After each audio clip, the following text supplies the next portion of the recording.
There are various approaches you may want to try. If you're very suspicious, let's say for lactose, then you could certainly try and stop that first and see. There are tests to then confirm that. One common test is a breath test where you give the actual substrate you're suspicious of, and if they are able to make enough of a hydrogen or methane, then you pick that up from the digestion the bacteria do in the cecum.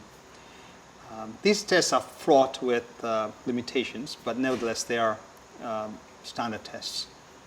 Once you get beyond those, however, and many will need more testing, then you'd want to look at the actual enzyme activity. So there's a particular part of the small bowel, the upper small bowel, and the third part of the duodenum certainly would suffice. You can actually measure the enzymes that are responsible for some of the starch digestion. Other starch digestion is from the pancreas, which you can also measure, but that's less common. So when we do an endoscopy, we will go into the small bowel and take biopsies for disaccharidases. And these can measure up to 5 enzymes, depending on the interest. One is lactose, then it's sucrase, maltase, palatinase, and in some labs, glucoamylase. Independently and combined, these are all conditions that affect your carbohydrate malabsorption. And generally, you want to get that first because it's pristine, fresh, and the enzymes are not affected by any contamination from formalin. In the laboratory, it's a very old assay, modified with the 40s, that actually uses the appropriate substrate, and then the substrate hydrolysis is a product, and then the product's measured. So the test is a simple principle, just but much more refined and stable today.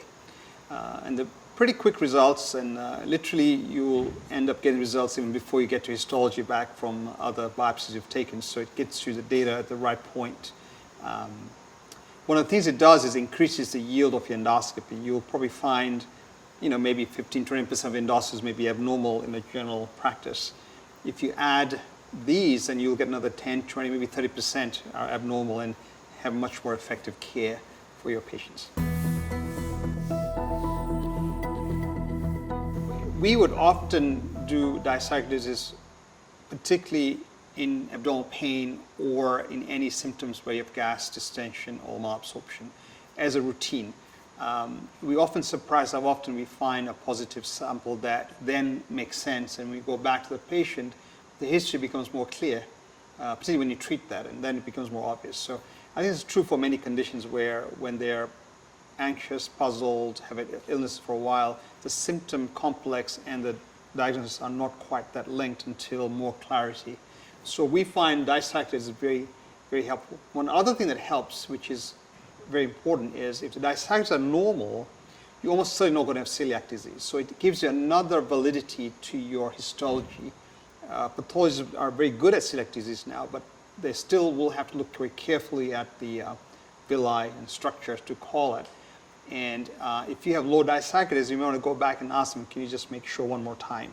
And every year we still find cases of celiac that were not actually picked up the first look. So you've got another control that will let you know whether you're missing or not missing celiac disease, which is another very important reason to do them pretty much all the time. In principle, it's just like any biopsy. You want to do your upper endoscopy. When you do get to near the ampulla, you can either go right across it or below, somewhere in the third part of the duodenum. You can go further down, but that's not necessary. You want to avoid the bulb, though, because the Brunner's gland alter, and you often will get abnormal results that are not relevant to the patient.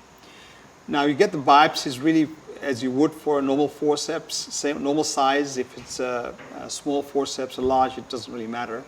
We typically take 2 areas that can be very close to each other and put them in a Eppendorf type tube, a standard tube that does not have medium in it. When you collect that, our preference is to keep it in ice. Once it's in ice, you don't worry about it, and you keep it in a cold chain. Then it has more robust ability to stay intact until it's to the laboratory where we can then measure the enzymes.